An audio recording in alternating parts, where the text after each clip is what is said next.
All right, so we're here to present some information and get some of your feedback on the eMERGE program. Abby, if you can move to the next slide, we're going to go through a little bit of an overview, and then I'll turn it over to the folks who can really talk to you about what's happening here. The Economic Recovery Act was signed into law on January 7th, 2021, and creates a package of tax incentive financing and grant programs to build a stronger, fairer New Jersey economy. It is a broad-based recovery bill and reform bill that will better position New Jersey to recover from the economic crisis caused by the COVID-19 pandemic. You can find all kinds of great information on the Economic Recovery Act at njeda.com/Economic Recovery Act. Abby, you can go to the next slide. So opportunities for engagement. Here you have our first live public feedback session. In an effort to be very transparent and equitable and faithful stewards of taxpayer dollars, we are soliciting your feedback on the programs involved in the Economic Opportunity Act or the Economic Recovery Act. Tonight, we're going to be discussing the eMERGE program. Pursuant to Governor Murphy's Executive Order number 63, the NJEDA is providing opportunities for groups and stakeholders like yourselves to engage with us in crafting rules around the eMERGE program. We welcome constructive input on how to ensure new programs created through the Economic Recovery Act are structured and administered in a manner that drives opportunities for all residents and communities. We'll begin the session with a presentation to summarize the draft rules. Opportunity for public feedback will be available following the EDA's presentation. It's expected that 75 to 90 minutes will be reserved strictly for the public's input. Next slide, Amy. Written feedback can be provided at www.njeda.com/emerge-feedback. That's on your screen right now. And our comms folks are here and they'll put it in the chat for you too if you want to be able to copy and paste that link. Next slide. Okay, how we're going to do this. Feedback may be submitted verbally by using the raise hand function in Zoom. It's the little yellow hand at the bottom of your screen, and that will take folks in order. So when you raise your hand, you'll be put into a queue. You can also put feedback in writing through the Q&A feature. That will not be read verbally, but we will have a transcript of that on record. Each member of the public who wishes to speak during the public feedback period should use the raise hand. We're going to say that again. We're going to say it a few times, little yellow guy at the bottom. And I'll acknowledge that you in order in which you've raised your hand, and we'll open up your microphone so that you can make your statement. To ensure that everyone that would like to, has an opportunity to speak, each speaker will have a maximum of 3 minutes to speak and should limit input to matters pertaining to the Economic Recovery Act of 2020, the eMERGE program, or the draft rules. Each member will have 1 opportunity to provide remarks. If time remains at the end of the session, we will reopen the opportunity for additional remarks. Speakers should not expect to engage in a dialogue. The NJEDA staff is here and may respond to basic questions or clarifying speakers' input. However, our staff are not obligated to answer impromptu questions or address remarks from members of the public. Speakers and members of the public should at all times maintain proper decorum and shall provide their remarks in a civil manner. And now I will turn this over to our Chief Executive Officer, Tim Sullivan, to give you a little framing information on the eMERGE program. Well, thank you, Patience, and thanks to first and foremost to everyone who's with us tonight in the late afternoon, early evening to talk about the eMERGE program. We're really excited about the conversation we're about to have today, but most importantly about the programs that lie ahead of us. Obviously, the recovery and reform package that Governor Murphy signed 3.5 months ago, we think represents an extraordinary package of both recovery and reform to power a sustainable and durable and equitable recovery from this terrible economic crisis spawned by COVID-19, but also to learn from the lessons of the past in terms of how we can structure programs in a way that guarantees or enhances the benefit to taxpayers, enhances the the certainty and the compliance dimensions that we have, that people who are good actors will be rewarded for what they do and bad actors are weeded out of the system. We have a, first and foremost, an obligation, as Patience said. We are stewards of taxpayer resources, and that's a almost solemn obligation that we take, couldn't possibly take more seriously. We balance that with also being responsible for trying to boost economic growth and create jobs and catalyze vibrant communities and strengthen and make more fair New Jersey's economy. The rules and the regulations that are sort of the subject du jour, by the way, are one of 15 programs contemplated or outlined in the bill. So if you like coming to public meetings to give input on draft regulations, 2021 is going to be a banner year for you. And we like having them, so it's an exciting time because we're going to be doing this again and again and again with lots of other programs. But Emerge is sort of the first one out of the gates. We think this is an exciting program that, again, leverages New Jersey's strengths, that makes targeted, capped investments in industries that pay, middle class or better wages, that are growing, where we either have a competitive strength today, or with the right investments in things like clean energy or film and television, we could have a competitive advantage in the region or in the country or in the world. The one thing I know for sure is that the draft regs we promulgated just a week ago aren't perfect. There's just absolutely no way that they are perfect. They can only get better and benefit from the conversations we'll have here and in 2 subsequent sessions. And then what will ultimately be the formal public comment process after our board, assuming and if our board considers these draft regulations in May and puts them out for formal public comment through the summer. These regs will only get better. These rules will only get better from better input, better give and take and push and pull, and making sure we've got the balance again between stewardship of taxpayer dollars and encouragement of economic growth. Get that balance as close to right as we can. We'll never get it perfect, but we're going to strike that balance as best we can. That's our mission here. Again, the feedback and the input that we'll get tonight and through the next week or two is critical in shaping how we refine and advance these proposals because this is incredibly important.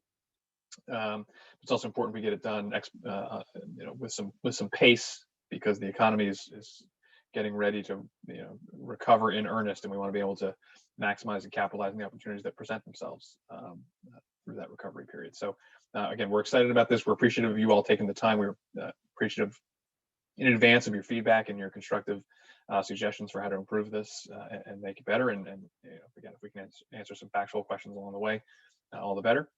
With that, I will yield the floor over to Matt Abraham, who's going to walk you through, I think, the particulars of what's in the rules and regs. Again, this is not meant to be a college seminar, although it'll be pretty information packed because there's a lot here. There's a lot that the statute spelled out very clearly. There's a fair bit that requires some definition and some building out and some shaping through the regs process. And that's really the topic here.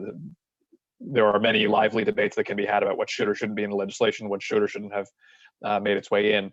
That's somewhat of a off-topic conversation. That we're really talking about what's in what we can define, enhance, improve in the rules and regulations. So with that, Matt, the floor is yours. Tell us all about what's in this proposal. Will do. Thank you, Tim. So please note, NJEDA staff will summarize the draft rules, industry definitions, and provide access to the actual draft rules and industry definition document. Please see njeda.com/emerge-feedback. Highlighted in green indicates areas where the NJEDA has the rules to add clarity to the legislation. The non-highlighted text is written into law, which NJEDA does not have discretion to change. Next slide, please. As it was mentioned, the Emerge program was established under the Governor's Economic Recovery Act of 2020. It is the successor to the Grow New Jersey program, providing tax credits to incentivize businesses, projects to locate here in New Jersey. The awards are sized based on per job calculation with a focus on job creation and retention of significant jobs, a number of jobs. The program was designed to focus on communities with the greatest level of distress, as well as targeting the state's priority sectors. It provides increased flexibility for our qualified small businesses. The Emerge program does expire on March 1st, 2020. Next slide, please. Some of the key features are the program is capped with NJ Aspire at $1.1 billion per year over 6 years. We do have the option to roll over any unused program cap to the 7th year. The program also caps the tax credit amount per jobs, and that's between $3,000 and $8,000 based on the project location and the net benefit to the state. The maximum number of years a company could get tax credits is for 7 years. Companies are required to commit to staying in New Jersey for 1.5 times the award years, also known as eligibility period. Sorry about that. We do round up, so if the company was seeking a 7-year award, then they would have to commit to the state of New Jersey for 11 years. The Emerge bill added community engagement for all large projects. Those that total project cost equal or greater than 10 million will need to enter into a community benefits agreement with the local municipality. And there will be more to this later in the slideshow. Next slide, please. I'll go over some of the program eligibility, such as material factor, definition of mega project, and the definition of qualified business, small business, before I pass it over to Brian Sabina. Next slide. Material factor. The tax credits must be a material factor in the business decision to locate the project in the state. We outline clear guidelines and the rules on what companies can and cannot do before application, such as a company can spend reasonable amount on due diligence. These costs should be comparable with both locations. Companies cannot undertake real estate purchase prior to the NJEDA board approval, and cannot have a letter of intent to buy or lease in New Jersey unless it has penalty-free contingency based on the award of the tax credits. Next slide, please. NJEDA has to conduct an economic analysis across alternative sites to confirm the award is a material factor, which is also known to, in the circle of those who are in this space, our cost-benefit analysis. The rules outline some clear definition of what will be assessed, like project location, size of facility, the cost per square foot, one-time upfront costs such as acquisition, construction, fit out, furniture, fixtures, and equipment, ongoing annual costs such as rental costs, real estate carrying costs, real estate taxes, utilities, expenses, and building maintenance. Next slide, please. The EDA will be focused on ensuring an apples to apples comparison by standardizing across owned and leased facilities, using a standard discount rate set by the authority, standardizing comparables between 2 location facilities. The EDA may seek additional information, such as competitive proposals from other states, as well as looking at the prevailing economic conditions and other factors. Next slide, please.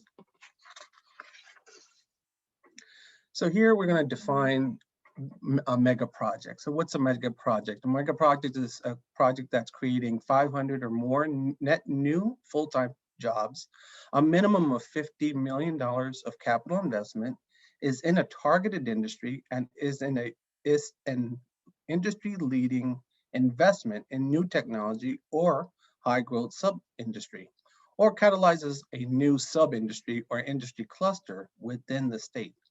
Next slide, please. Definition of a qualified small business is a business that is in a targeted industry with less than 100 total full-time equivalent. Emerge offers small business increased flexibilities by not requiring a capital investment, as long as they demonstrate the intent to remain in the state. This is evidenced by providing information such as both lease, membership agreement, or similar commitment for space. Small business must have a growth plan of a minimum of 25% of their workforce during the time of the eligible award period. Small business could start getting tax credits before all jobs are created, by following their growth plan. Small businesses are able to move locations, provided that the tax credits will be recalculated for the new location, and the tax credit amount shall not be greater than the original amount approved. Next slide, please. I will now pass it over to Brian Sabina, our Chief Economic Growth Officer, to present the rest of the information. Hey, thanks so Matt, and thanks so much Tim and Patience for all of you. Very excited to be here and talk a little bit more about the Emerge program. Some of what Matt just talked about: flexibility for small businesses, the ability to not have a huge capital investment, the ability to get tax credits earlier, have a growth plan, and not have a huge amount of ability to move across the state. We think are really some of the exciting features that open up these tax credit programs to small dynamic innovation economy based programs, as well as small dynamic Main Street based companies. So very excited there. One of the other features that's required by law as an eligibility requirement is that we, as the NJEDA, as stewards of taxpayer dollars, have to believe that if we give tax incentives to a project, that over time, that project will actually return a larger benefit to the state than the tax credits that we put in. So if we put in $10 worth of tax credits, we have to believe over 5, 10, 15, 20 years, we would get more than that $10 back. The law provides some different thresholds for what we call our net benefit test, which is that analysis that I just mentioned. Previously in the GROW program, that benefit was around 110%. So for every dollar we put in, we had to believe we'd get $11. For every $10, we would get $11 back. In the new Emerge program, those thresholds are actually increased. So for local government restricted municipalities, which include Atlantic City, Patterson, and Trenton, as well as for a project that qualifies as a mega project, and Matt just talked about that. Those are very large projects. The net positive benefit to the state, we have to believe that it must be at least 200%. So if we gave $10 to tax credits, we would get $20 back as a state over time. The second category is for local distressed municipalities or transit hub municipalities. There's about 20 of those municipalities. And for those municipalities, we need to realize at least a 300% net positive return on any state dollars invested in a project. For all other projects that are not in one of those sets of categories, we have to believe that we'll get at least 400% return. So again, a large step up compared to our predecessor program for the state. One of the things Matt also mentioned was that we are pushing, in the law instructs the EDA to do a lot more apples to apples comparisons. We are instructed to do apples to apples comparisons within the net benefit test and make sure that we are discounting both the tax credits we give as well as any sort of benefits that we believe we'll get from that project. We can go to the next slide. A little bit more about the net benefit test. In an attempt to really live the value that Tim and Patience talked about, transparency, we're shifting to use the in-plan model, which is an industry recognized major economic development model. It's used by the federal government, many of our peer states, and much of industry. We're going to, within the rules, put some parameters on how do we think about the benefits that the state can take. And we break those benefits into kind of two major buckets, kind of construction benefits and then ongoing benefits. Within construction benefits, we will consider direct, indirect, and induced benefits that result in tax revenues at the state level. In terms of ongoing operations of a project, so a company not only comes and constructs a new manufacturing facility, but then they operate that facility. Those ongoing benefits, we will consider direct as well as indirect tax revenues at the state level. We will scale those up using regional multipliers, especially when we get to the indirect side and the induced side. Instead of using a county or a statewide multiplier, we're going to follow what the law does and actually break the state into two regions, a southern region and a northern region, and we'll use regional-based multipliers. In certain circumstances, we may also consider local tax benefits where there's a benefit to the state. And those local tax benefits must be sufficiently evidenced by the applicant, and we'll provide more policy guidance on that as we open the program. We also want to make sure that we clarify kind of what are the rates that we're using. We're going to use a standard for almost all assessments, a 2% inflation rate to grow the benefits to the state, and then we'll use an 8% discount rate on both the tax and credit as well as the benefit side. We can go to kind of the next topic. A little bit about jobs. As Matt mentioned up top, this program is much more focused on new job creation, and you'll see that in these minimum requirements. So for a business that is in a targeted industry, and we'll talk about what those are in a second, the minimum requirement is that the enterprise create at least 25 jobs if you're not a small business. If you're not in a targeted industry, but you're investing in one of our targeted geographies, you must create at least 35 new full-time jobs. Compared to those 25 and 35 levels, if you're trying to utilize the program for retained jobs, the bars are much higher. So if you're investing in one of our targeted qualified incentive tracks or one of those government restricted municipalities, so Atlantic City, Patterson, Trenton, you can have a minimum bar of 500 retained full-time jobs. For anywhere else in the state, it would be a required 1,000 full-time retained jobs in order to qualify for the program, to be eligible to get any tax credits. Of course, we don't want a company kind of creating a new project in one location and kind of decreasing their employment in another location in the state. So we have statewide minimum baseline that will assess at the time of application to make sure that any new jobs created are net new jobs for the state.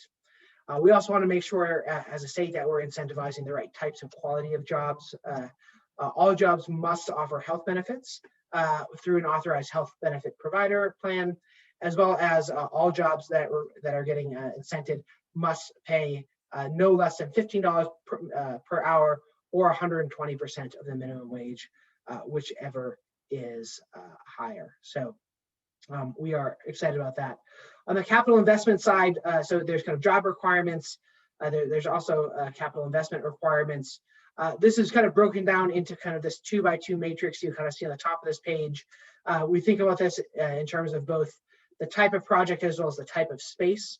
So if I go across the top, there's two big buckets of space. There's industrial, warehousing, logistics, or research and development space, and there's office space. If I kind of go down the rows, if you are rehabilitating, improving, or kind of retrofitting an existing industrial space, the requirement for capital investment is $20 per square foot. If you're rehabilitating, improving, fitting out, retrofitting office space, it's $40. For new construction, those numbers obviously go up, that minimum investment required. So if you're in that first bucket, industrial, warehousing, R&D space, it's $60 per square foot.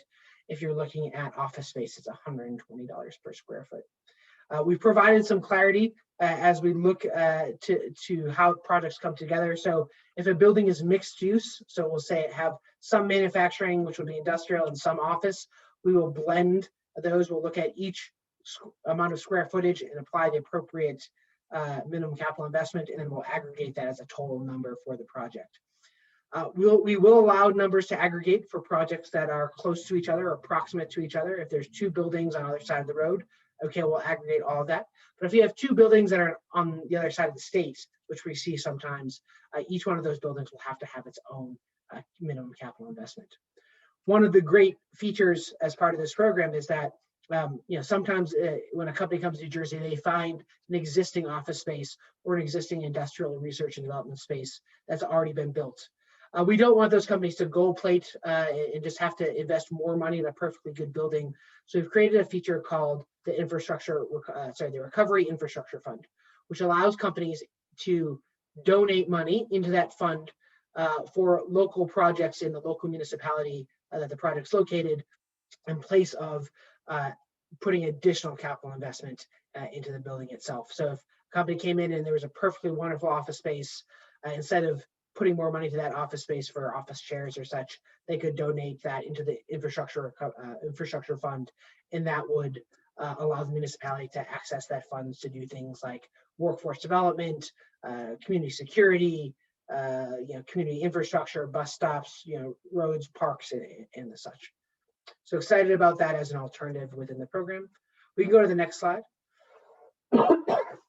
A little bit about the targeted industries, incentive areas, and bonuses. We've referenced some of those as part of our eligibility requirements. In terms of targeted industries, we wanted to make it clear there's a few different ways that we would consider a project to be in a targeted industry. First, the project itself could be part of a targeted industry. So if we look at a project and it's a life sciences project, then even if it's not a life sciences company, okay, that could fit into the life sciences industry. So that's kind of door one. Door two is the applicant's core business could be defined in a target industry. So for example, if you were a life sciences company, but you are going to create a customer service hub for your business, we would consider that customer service hub to be part of the life sciences industry. The last is that the applicant's parent company could be part of a targeted industry. So for example, in that what I just described, if the customer service entity for a life science company was actually a separate entity and not technically part of the parent company, we would allow that affiliate relationship, that parent subsidiary relationship, to help qualify a company into a targeted industry. Each one of these targeted industries, we've provided additional clarity on for how we would define those industries. That includes a general description, explicit inclusions, and some explicit exclusions. We haven't put them here because there's many targeted industries, but if you look at the full version of the rules document, which you can find on our website, in the back of that you can find full listing of all of those targeted industries. You're welcome to provide commentary and feedback on those targeted industry definitions as part of this process. We can go to the next slide. A little bit about sizing. So Matt talked about sizing awards. Those award sizes are largely driven by either your geography or this designation of a mega project. So in this table, you'll see that kind of down the side are those different types of geographies, those different types of areas that may be in the state. And then as you go across the columns, you'll see a base award. So this is kind of the starting place for a project per job per year in that geography. And then you'll see kind of a max award. And the way we would get to a max award is that we would add a base award plus some bonuses that we'll talk about in a second. You'll see that those range from as low as $500 in kind of at the bottom of the table for other eligible areas as a base award, up to a base award of $4,000 for some of the government restricted municipalities and mega projects. And then equivalently, you'll see that the max awards also grow in relation to the geography. So if you start at 500 at other eligible area, you can grow it up to 3,000, depending on bonuses that you get. If you're in a government restricted municipality, you start at 4,000, you can grow up to $8,000 per job. It is worth noting that these numbers that we're projecting here are for full-time new jobs. Any sort of retained jobs would actually be looking at these numbers times half or divided by 2. So retained jobs only get 50% of the award compared to a new job, and that's written into law. We go to the next slide. A little bit about the bonuses. There are many bonuses. They're enumerated in the full draft rules that you can download from the Economic Recovery Act website. They're roughly broken into 4 categories. The first category is types, so number of jobs. So the larger a project, the larger bonus you can get per job. The next is kind of location. So in addition to capping your base and your max, depending upon what location you're in, you can get different award sizes. And then in addition, if you are have a quality of job, so if you have a median salary that's significantly above the median salary of the county that you're in, you can get some additional funding and bonuses per tax credit, because those are high quality jobs. We go to the next slide. There are some bonuses relative to the actual capital investment and the facility. So if you're making a significantly higher capital investment than is required by the law, we can give you some bonus tax credits, as well as if you're meeting certain suggestions in terms of green building standards. So those are tied to the facility. There's also a bonus for every job that enters into a labor harmony agreement or is covered by a labor harmony agreement. You can get additional tax credits there. And then there's a few other kind of policy objectives is kind of the fourth category. So if you're providing childcare, or if a company is providing industry specific training that's available to the community, or they're working with a prisoner reentry program, there are additional benefits that are available. We can go to the next slide. We'll say a little bit about fiscal in resident protections. The first is inducement. So we can go to the next slide. One of the interesting attributes of this law is that it requires EDA not just to size awards based upon the formula that we just talked about, base plus bonuses, but then to really look at the business and to assess whether or not that amount of tax credit is required to bring that project to New Jersey. We are, in order to try to be a little bit more transparent and consistent, we will have a methodology that will allow us to assess and qualify this kind of inducement factor. It will never result in a higher award than the maximum allowed. It may result in a low award. When we look at that lower award, we will look at factors such as the size of the net benefit relative to the calculated award, a gap between New Jersey and alternative sites in terms of total cost, Matt talked about the cost benefit analysis, the type of location, opportunities for the state to capture leadership, as well as some of the other policy objectives that we talked about before. So we'll look at all of those factors when we are considering whether, the final sizing of an award that we would bring to EDA's board.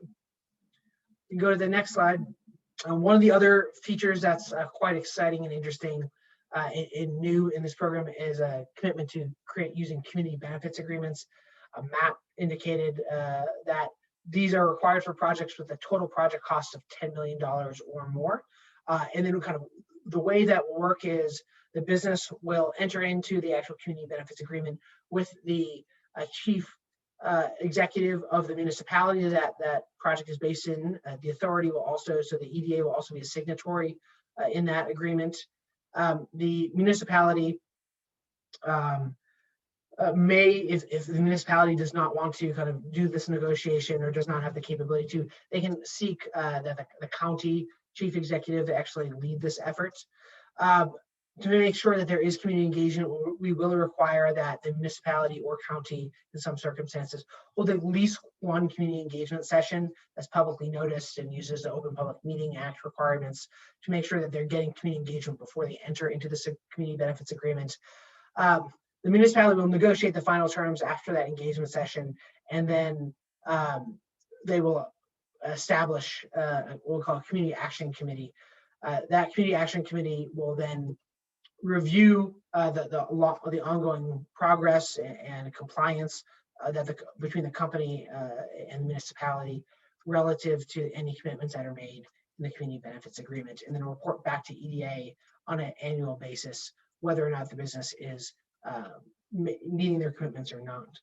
In terms of what can be included in community benefits agreements, the EDA in the law actually designates some topics that can be in there: training commitments, local employment commitments, youth development or other infrastructure support, free services to underserved communities. But we are certainly not constraining the universe of things that can be in those agreements, so we can certainly make them broader than that. We really leave it up to the municipality and the company with the engagement of citizens to help determine the right level and the right commitments to make for each project. We can go to the next slide. I think that's it in terms of, that's a lot of information. We do recommend that you do download a copy of the full regulations. I think it's around 50 or so pages. A lot of thought is in there, a lot of nuance. We've just given the highlights on the program. So with that, I will pause and hand it back to Patience to kick off the public listening side of this. Hi, thanks, Brian. Thanks, Matt. Thanks, Tim. Great information and hopefully some good public feedback coming up. I do want to remind everyone that in order to provide public feedback, you do need to raise your hand. It's a little gold waving hand at the bottom of your screen. And we want to give everyone that opportunity. So we're going to limit feedback to 3 minutes. We're going to have a fun little timer up there on the screen in just a minute. if there's time at the end and someone wants to provide additional comments, we are going to, we'll circle back around. Right now, I think everyone's being a little shy. I only see one hand up. So also want to remind everyone, we're not here. It's not a like your standard Q&A session. We are here to clarify things, but we're here to get your feedback on Emerge, on the rules and regulations, and hear what you have to say. So let me just pull this back up again, and I'm going to, Dan, you're the first one there with their hand up. Kelly is going to click the little allow you to talk button and unmute you, and you'll be all ready to go.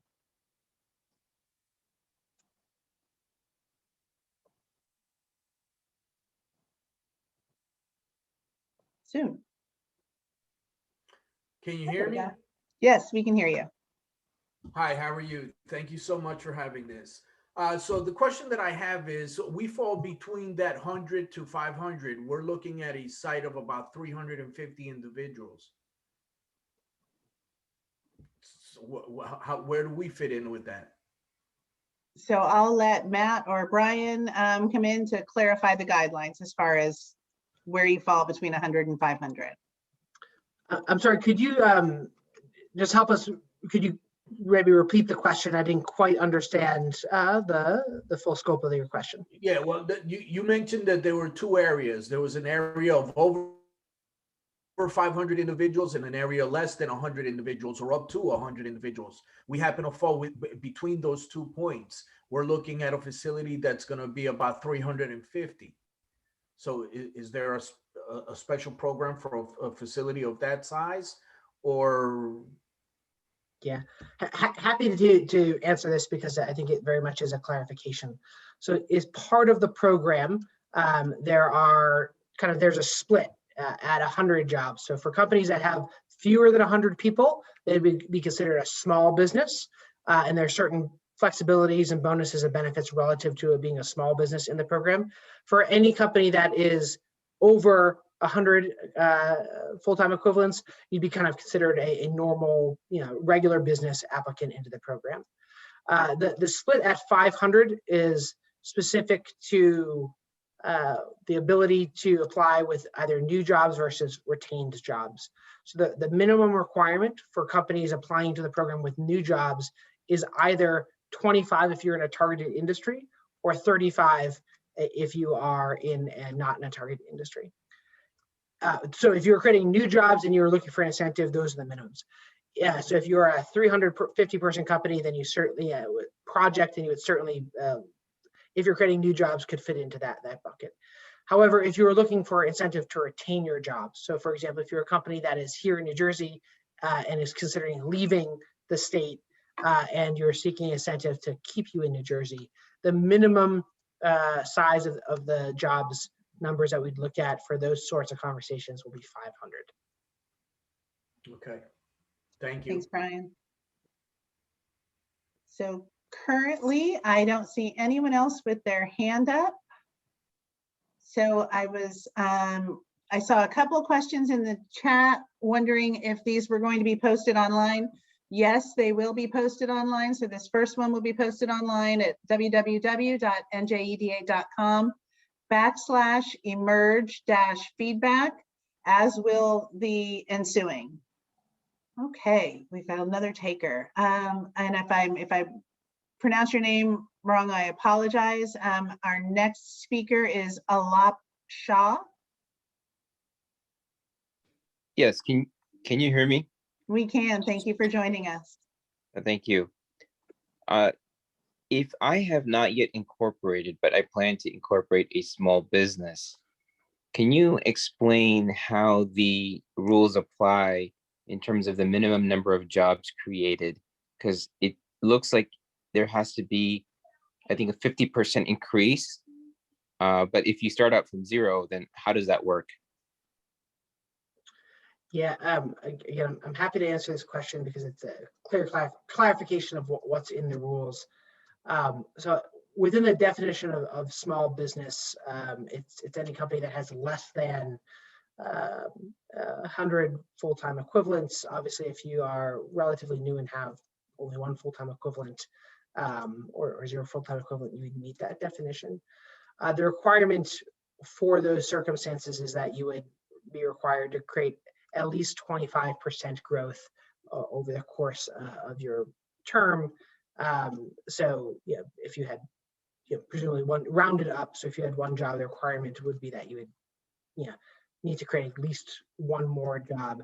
I would say that we should, look at your specific situation. Please reach out to some of our team members and we can talk about that more specifically.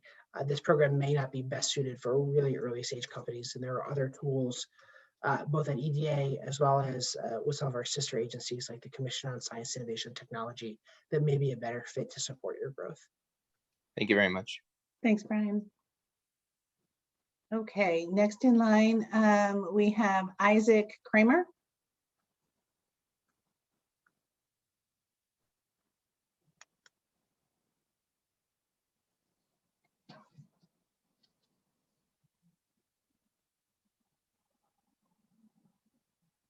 Mute. There we go. Is that better? That's wonderful. Thank you. Excellent. So just introductory comment. Thank you. I lead a small nonprofit in Metuchen. We're a Main Street program, one of about 21 in the state. And we can only say good things about the partnership with EDA over the last year, especially. Also, I find it very encouraging, as these new programs are being brought out. I really think it's something for all of us to be proud of in New Jersey, of the vision and also the leadership being demonstrated at the state level. Having said that, to focus it on the needs of a Main Street program like ours and the businesses in our district, we have 355 members. But probably only a dozen of those have revenues of $1 million or more, or would even begin to approach some of the job requirements. So I want to understand the program better. I think while the small business elements are admirable, in practice, it's going to be very hard for us to fit in with this program. So that's my first comment. My second comment would be, we're very interested in the historic preservation tax credits, the 40% state tax credit especially, as those rules begin to be rolled out. So if not this program, we're definitely taking a close look at those. And one last comment to tie it together. When you're looking at the bonuses, I would hope that you consider Main Street districts and also our business improvement districts as providing kind of a value-added service to businesses that choose to locate there, because in many instances, those organizations are on the front lines providing support for small businesses already. So I would hope that there would be an opportunity to partner with them. With that, I'll stop talking and maybe hear any response. I will not respond to kind of the specific nature of those questions, but I would say, as Tim mentioned, this is one of 15 different programs that are included in the Economic Recovery Act. And one of the reasons there are 15 programs is because economic development requires a variety of tools to support a variety of different businesses and communities. So there are specific programs that are focused on Main Street that we will be rolling out in the future. So I would continue to look for anybody who is a smaller business or within kind of a Main Street area. I would continue to look out for additional programs. You can find more information on all of the programs at NJEDA/Economic Recovery Act. And I'd encourage you to look at specifically the Main Street section of that website. Thanks, Brian. Thank you, Isaac, for your comments. We appreciate it. Our next member of the public is Sheila Reynertson.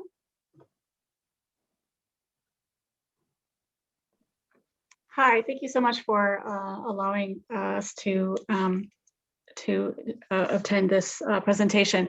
I do, after I raised my hand, I started to really look at the full 60-page proposals, and so I do understand that the presentation today just scratched the surface on some of these provisions.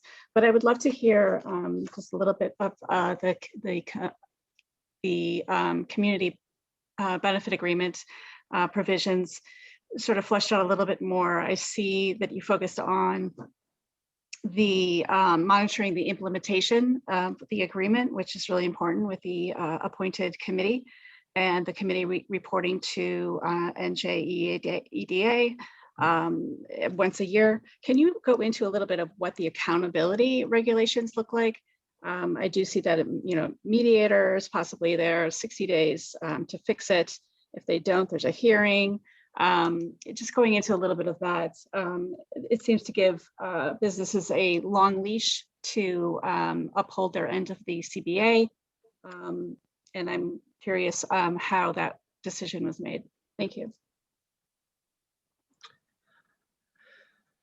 Yeah, I'm happy to refer to the specific parts of the rules and just clarify what's in there and what the process is.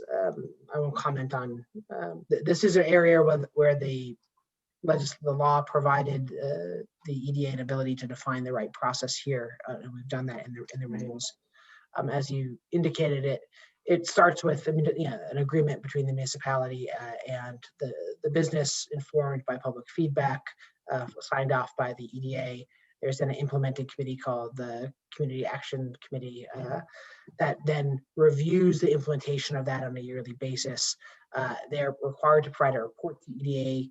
Now you can imagine that there's a number of scenarios that could happen. So and the rules contemplate, I think, all of the available scenarios. So what happens if the Community Action Committee does not file? What happens if they file and say everything is compliance? What happens if they file and there's a disagreement between the business belief that they're in compliance and the Community Action Committee's belief the business is in compliance? In those circumstances where there's discrepancy, EDA will play an active role through mediation or assigning a mediator, have a fixed period of time. If the mediation does not result in a agreed upon path forward, the EDA would then take an assessment of the situation itself. We determine if there is a business in compliance or it's not, and if there is not, there are penalties that range from suspension of a tax agreement down to withholding specific amounts of tax credits. You'll note that in the CBA requirements, each commitment is required to have an associated cost or monetary value, and we would size how many tax credits we would withhold based upon the monetary value that's agreed upon in the CBA. Thank you. Thanks, Brian. I don't see anyone else with their hand up. I do want to remind everybody that we will have 2 more public listening sessions. The next one will be on Monday, April 12th at 3 p.m. And then following that, Wednesday, April 14th at 3 p.m. So if you didn't have a chance to read through all of the materials and want an opportunity to do that and then come back and provide your feedback, we'd love to have you. If you have colleagues or community members that you think are interested, please forward that information to them. Information on the Economic Recovery Act can always be found at www.njeda.com/Economic Recovery Act. And we want to thank you all for being with us tonight. Appreciate your feedback and your input, and we'll look forward to seeing you again soon. We'll give it a couple minutes maybe to see if somebody raises their hand, but I haven't seen a raised hand in a while.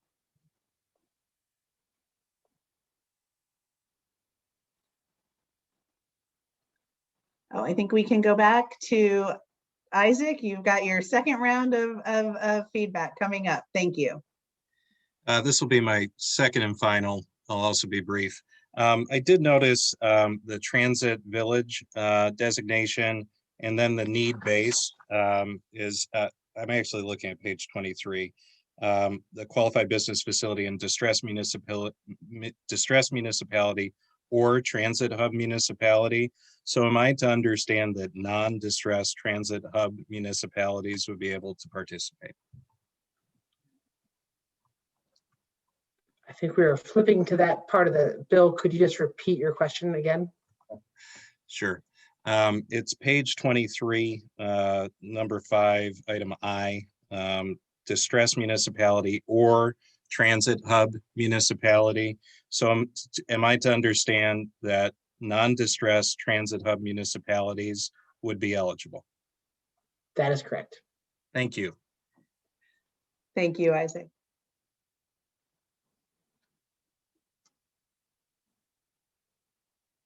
And if we have no one else that would like to raise their hand, again, little yellow hand at the bottom of your screen.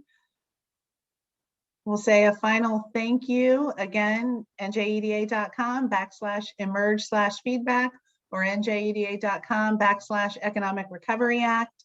And again, Monday, April 12th at 3 p.m. or Wednesday, April 14th at 3 p.m. Thank you.